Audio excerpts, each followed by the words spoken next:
சாந்தி. அனைவருக்கும் இனிய காலை வணக்கம். இன்னைக்கு தினம் ஒரு குணம் நிகழ்ச்சியில் நம்ம தெரிஞ்சுக்க இருக்கிறோம். ஊக்கமளித்தல், இன்ஸ்பிரேஷன். இந்த ஊக்கம் தருவது, இன்ஸ்பிரேஷன் அப்படின்னாலே ஒரு தூண்டுதலை, ஒரு உற்சாகத்தை, ஒரு ஊக்கத்தை பிறருக்கு கொடுக்கறது. இந்த ஊக்கமளித்தல் அப்படின்றது நம்ம சார்ந்து இருக்கக்கூடியவங்களுக்கு மட்டும் இல்லை, நம்மளோட ஃப்ரெண்ட்ஸ்க்கு மட்டும் இல்லை, நம்மளே எப்போவுமே ஊக்கத்தோடையும் உற்சாகத்தோடையும் வச்சுக்கணும். இந்த உற்சாகம் என்ன செய்யும்னா, உற்சாகம்ன்றது நம்மக்கிட்ட இருக்கக்கூடிய ஒரு தொற்று, அதாவது ஒன்று வைப்ரேட் ஆகுதுன்னு கூட சொல்லலாம். எப்படி நம்ம சந்தோஷமாக இருக்கணும், அந்த ஒரு சூழ்நிலை அந்த மாதிரி மாறுது இல்லைங்களா? அந்த மாதிரி தான் இந்த ஊக்கம், இன்ஸ்பிரேஷன்றது நம்மளை எப்பொழுதுமே ஒரு எனர்ஜெட்டிக்காகவும் உற்சாகமாகவும் வச்சுக்கணும். ஸோ இதுவே என்ன செய்யணும், மற்றவங்களுக்கு ஒரு ஊக்கத்தை தரும். நமக்கு சில விஷயங்கள் வந்து போகும், மானசீகமாக சரி, நம்ம சுற்றி இருக்கக்கூடிய சூழ்நிலைனாலும் சரி. ஆனால் அதனால் என்ன செய்யக்கூடாது, நம்மளை எப்பொழுதுமே காயப்படுத்திக்கிறதோ அல்லது சிரமப்படுத்திக்கிறதோ அப்படி இல்லாமல் இதுவும் கடந்து போகும். 3 விஷயங்கள் தாங்க நம்முடைய ஊக்கத்தை குறைக்கிறது. இந்த 3 விஷயங்களை நம்ம தவிர்த்துட்டோம் அப்படின்னா நம்மளை எப்போவுமே ஒரு எனர்ஜெட்டிக்கான நிலையில் வச்சுக்குவோம். ஒரு இன்ஸ்பயர் பர்சனாக நம்மளை பார்க்கும்போது மற்றவங்களுக்கு அந்த ஒரு எண்ணம் வரும், இந்த மாதிரி இருக்கணும். நம்ம நினைக்கிறோம் ஒரு மோட்டிவேஷனாக அடுத்தவங்கள்ட்ட சொல்கிறது அல்லது அவங்கள இன்ஸ்பயர் பண்ணுறது, இது மட்டும்தான் பேசுகிறது, அல்லது நம்மளோட நடவடிக்கைனால எதையாவது ஒன்று அவங்கள உற்சாகப்படுத்தணும், பேசணும் அப்படின்னு நினைக்கிறோம். அது மாத்திரம் கிடையாது. நம்மளுடைய உணர்வுகளை பிறருக்கு என்ன செய்யும் அப்படின்னா ஒரு இன்ஸ்பிரேஷனை கொடுக்கும். இந்த மாதிரி நம்ம இருக்கணும், இந்த மாதிரி நம்ம வளர்ச்சி அடையணும், நம்மளை பார்த்து மற்றவங்க கற்றுக்கணும், அந்த மாதிரி. ஸோ அப்போ இந்த ஊக்கம் குறையிறதுக்கு காரணம் என்ன? ஊக்கமாக இருக்கணும்னு நினைக்கிறோம், பட் இது குறையிறதுக்கு காரணம் 3 விஷயங்கள். இதை தவிர்த்துட்டோம் அப்படின்னாலே நமக்குள்ளே எப்பொழுதுமே அந்த ஒரு இன்ஸ்பிரேஷன்ன்றது இருந்துக்கிட்டே இருக்கும், ஊக்க நிலைன்றது இருக்கும், மற்றவங்களையும் நம்ம என்ன பண்ணுவோம்னா ஊக்கப்படுத்திகிட்டே இருப்போம். ஆக இந்த இன்ஸ்பிரேஷன் குறையிறதுக்கு மொதல் விஷயம் என்னென்னா நெகட்டிவ் திங்கிங், அந்த எதிர்மறையான எண்ணங்கள்.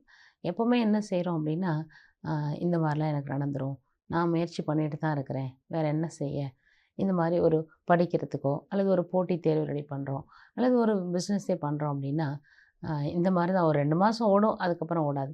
இந்த மாதிரி என்ன செய்கிறோன்னா இந்த வீணான சிந்தனை இது வரத்துக்கு என்ன காரணம் தெரியுமா? ஒரு காலத்தில் பார்த்திங்கன்னா ஒரு நியூஸ் பார்க்குறது, ஏதாவது ஒரு இதை தெரிஞ்சுக்கிறதுன்னா ஒரு 20-30 வருஷங்களுக்கு முன்னெலாம் ஒரு அரை மணி நேரம் 20 நிமிஷம் தான் எல்லாருமே நியூஸ் பார்ப்பாங்க. இப்போ அப்படிலாம் கிடையாது.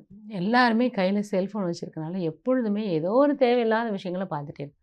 இந்த இன்ஃபர்மேஷன் அனாவசியமான தேவையற்ற விஷயங்கள் உள்ள போக அந்த வீணான சிந்தனைகள் என்ன பண்ணுது, நம்மளோட ஊக்கத்தை குறைச்சிடும். இப்படியெல்லாம் உலகத்தில் நடக்குது. அது எங்கேயோ ஏதோ ஒரு மூலையில் நடந்துட்டு இருக்க விஷயமா இருக்கும். நம்ம வாழக்கூடிய இந்த ஊரில் அதுக்கு சம்மந்தமே இருக்காது. அப்போது அந்த உணர்வுலையில் என்ன பண்ணுது, எல்லாரையுமே அப்படி பார்க்க வைக்கும். நல்ல விஷயம் எவ்வளோ ஓடிட்டு தான் இருக்குது. இதோ நியூஸ் சேனல்ஸ் நிறைய போடுறாங்க. இதெல்லாமே தொடர்ந்து அவங்க நடத்திட்டே இருக்கிறதுக்கு சில விஷயங்களை அவங்க எடுத்துக்கொண்டு சொல்லிக்கிட்டே இருக்கிறாங்க. ஆனால் நம்ம பார்க்கணுன்றது கட்டாயம் இல்லை இல்லையா? ஆனால் என்ன செய்கிறோம், தேவையில்லாமல் அதில் நிறைய நேரத்தை போக்கிறோம். அப்புறம் சொல்கிறோம், எனக்கு இது செய்ய பயமாக இருக்குது, இதை செய்ய பயமாக இருக்குது. அப்போ எங்கேருந்து ஊக்கம் வரும்? எப்படி நம்ம ஒரு இன்ஸ்பிரேஷனோடு இருக்க முடியும்? நம்மளோட இதை உற்சாகத்தோடு எப்படி செய்ய முடியும்? மற்றவங்களுக்கு எப்படி உற்சாகம் கொடுக்க முடியும்? அதனால் இந்த வீணான சிந்தனைகள் எல்லாம் நம்ம குறைச்சிட்டு அனாவசியமான விஷயங்கள் பார்க்குறது இதெல்லாம் கண்டிப்பாக குறைச்சிடும். ஒரு 10 நிமிஷம் நியூஸ் தெரிஞ்சிட்டோமா அதோடு விட்டுடணும். அதுக்கப்புறம் ஆக்கப்பூர்வமான விஷயங்கள் எவ்வளவோ இருக்குது, மோட்டிவேஷனாக இருக்கக்கூடிய விஷயங்கள் எவ்வளவோ இருக்குது. அதெல்லாம் படிங்க, அதெல்லாம் கேளுங்க. இன்ஸ்பயர் ஆன பர்சன்ஸ், உங்களுக்கு சில பர்சன்ஸ் ரொம்ப பிடிக்கும், சில விஷயங்கள் செஞ்சால் அவங்களுக்கு ரொம்ப ஒரு உற்சாகம் வரும், குஷி வரும், அதை செய்ய தொடங்குங்க. அது உங்களுக்கு பெரிய ஒரு மாற்றத்தை கொண்டு வரும்.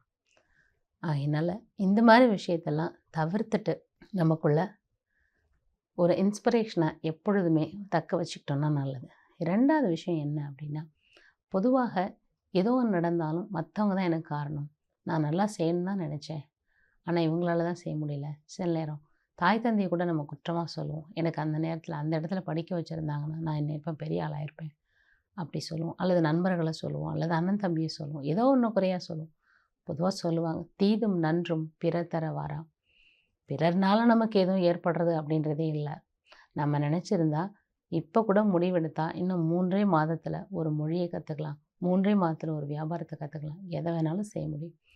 அப்போது ஒரு போட்டித் தேர்வுக்கு ரெடி பண்ணுறோன்னா கூட இப்போவே நம்மளால் எல்லாம் செய்ய, எதுவும் நம்ம விட்டு கடந்தெல்லாம் போகலை. அப்போ எல்லாமே வாய்ப்புகள் இருக்குது, சூழ்நிலை இருக்குது. ஆனால் நம்ம செய்கிறதுக்கு தயாராக இல்லை. அதனால் காரணம் சொல்லிகிட்டே இருக்கோம். ஸோ இதெல்லாம் நம்ம காரணம் சொல்லிகிட்டே இருக்கனால தான் அந்த ஊக்கம் இல்லை, நமக்குள்ள ஒரு உற்சாகம் இருக்கிறதில்ல. ஸோ அதனால் வாய்ப்புகளை பயன்படுத்திக்கிட்டு, சூழ்நிலையில் நம்ம பயன்படுத்திட்டு, எப்படி அதை நம்ம ஒரு குஷியாக நம்ம எடுத்துக்கொண்டு செய்ய முடியும். பிறர்னால எதுவும் இல்லை, நம்ம செய்யக்கூடிய விஷயத்தில் தான் இருக்கின்றது. 3வது விஷயம் என்னென்னா, ஏதோ ஒன்றுமே தள்ளி போட்டுகிட்டே இருக்கிறோம். இந்த தள்ளி போடுறது என்ன பண்ணால் நம்ம உற்சாகத்தை குறைச்சிடும். ஒரு ஊக்கமே இருக்காது.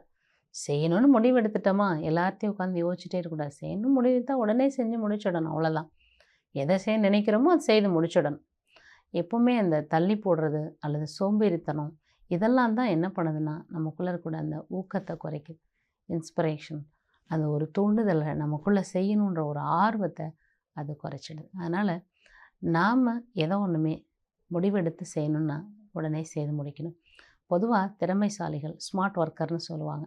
ஸ்மார்ட் ஒர்க்கர் அப்படின்னா அது அப்படியே ஒரு எல்லாருக்கும் ஃபேமஸாக அவர்கிட்ட எல்லாமே இருக்குது, எல்லாத்தையும் அவர் எதை செஞ்சாலும் நல்லா நடக்கும், அந்த மாதிரி இருக்கவங்க தான் ஸ்மார்ட் ஒர்க்கர். அப்படிலாம் இல்லை. கொஞ்சம் அவங்க எல்லாரையும் யோசிச்சு பார்த்தீங்கன்னா தெரியும். பெரிய பெரிய தொழிலதிபர்களாக இருக்கலாம், அல்லது ஒரு கலைத்துறையில் பெரிய இசையமைப்பாளராக இருக்கலாம், பெரிய பெரிய படங்கள் செய்யக்கூடியவங்களாக இருப்பாங்க. அவங்க எல்லாரையுமே ஸ்மார்ட் ஒர்க்கர், திறமைசாலிகள் சொல்லுவாங்க. திறமைசாலிகள்ன்றது வேறு எதுவுமே கிடையாது. அவங்கள்ட்ட கண்டிப்பாக இந்த ஒரு குணம் இருக்காது. அது என்னென்னா, ஒன்று தள்ளி போட்டிருக்கணும், இன்னொன்று சோம்பேறித்தனம். இது 2யும் அவங்க தவிர்த்துடுவாங்க. அப்போ ஆட்டோமேட்டிக் என்ன ஆகிடுவாங்கன்னா, ஒரு இன்ஸ்பயர் பர்சனாக இருப்பாங்க. அவங்கள பார்க்கும்போது மற்றவங்களுக்கு உற்சாகம். இரவு 1 மணி 2 மணி வரைக்கும் கூட ஒர்க் பண்ணுவாங்க. காலையில் பார்த்தா மீண்டும் 4 மணி 5 மணிக்கெலாம் நிற்பாங்க. ஒரு 3 மணி நேரம் ஓய்வு தான் இருக்கும். மீண்டும் அவங்களோட பணியை சந்தோஷமாக செய்வாங்க. ஆனால் வெளியில் அவங்க எதையுமே காட்டிக்க மாட்டாங்க. சொல்லுவாங்க, எல்லாம் இறைவன் எனக்கு அந்த இதை கொடுத்தாருன்னு சொல்லுவாங்க. நானே உழைச்சேன்றதை அவங்க சொல்கிறதில்ல.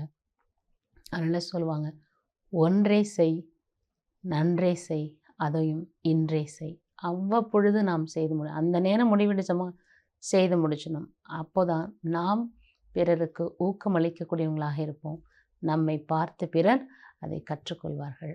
ஆகினால் அன்றன்றைய பொழுது அவ்வப்பொழுது நம்ம செய்து முடிக்கிறது தான் திறமைசாலியை தவிர, அதை நம்ம ஒத்தி போடுறதுனாலையோ அல்லது சோம்பேறித்தனத்தினால அதை விட்டுறது, அது திறமையை வளர்க்காது, இன்ஸ்பயர் பர்சனாக இருக்காது. நம்ம திறமைசாலினா எதெல்லாமோ கற்றுக்கணும், எதெல்லாமோ செய்யணும்னு நினைக்கிறோம். ஒன்றும் நம்ம பெருசாக கற்றுக்கணும்னு இல்லை, பெருசாக எதையும் செய்யணும் இல்லை. நமக்கு தெரிஞ்ச விஷயங்களை உடனே உடனே உடனே செய்து முடிவெடுக்கிறோம், செய்து முடிச்சிடணும், அவ்வளோதான். அந்த நேரம் முடிவெடுத்தோம், அந்த நேரத்திலே அதை செய்து முடிச்சிட்டோம் அப்படின்னாலே போதும். அதுதான் ஸ்மார்ட் ஒர்க்குன்னு சொல்கிறாங்க. பெரிய திறமைசாலி அப்படின்றது வேறு ஒன்றும் இல்லை. யார் சோம்பேறித்தனமாக அது தள்ளி போட்டு ஒத்தி போட்டே இருக்காங்களோ அவங்க கண்டிப்பாக தன்னோட திறமைகளை வெளிப்படுத்தவே முடியாது. அது காலம் மூடிட்டே தான் போகும். அதை அவங்களால செய்து முடிக்கவும் முடியாது. ஆகையினால் ஒரு இன்ஸ்பயர் பர்சனாக நீங்கள் இருக்கணும், ஊக்கமளிக்கக்கூடியவங்களாக இருக்கணும்னா அவ்வப்பொழுது முடிவு பண்ணுங்கள், உடனடியாக அதை செய்து முடிங்க. 2வது, பிறரை குறை கூறதை விட்டுட்டு நீங்கள் அதை செய்ய தொடங்குங்க. அடுத்ததாக, எப்பொழுதுமே உங்களுடைய காரியங்களில் நீங்கள் கவனம் கொடுத்துட்டே இருங்க. இதை மட்டும் நீங்கள் செய்து முடிச்சிட்டிங்க அப்படின்னாலே போதும், நீங்கள் ஒரு இன்ஸ்பயர் பர்சனாக இருப்பீங்க. எந்த ஒரு சூழ்நிலையும் பிறருடைய குறையை நம்ம பார்க்காம, நம்ம என்ன அந்த இடத்துல செய்யணும் அப்படின்றத மட்டும் நம்ம பார்த்தா போதும். நெகட்டிவ் சிந்தனைகளை விட்டுட்டு நேர்மறையான சிந்தனைகளில் வந்தீங்கன்னாலே பிறருக்கு நீங்கள் ஊக்கமளிக்கக்கூடியவங்களாக இருப்பீங்க. நன்றி. ஓம் சாந்தி.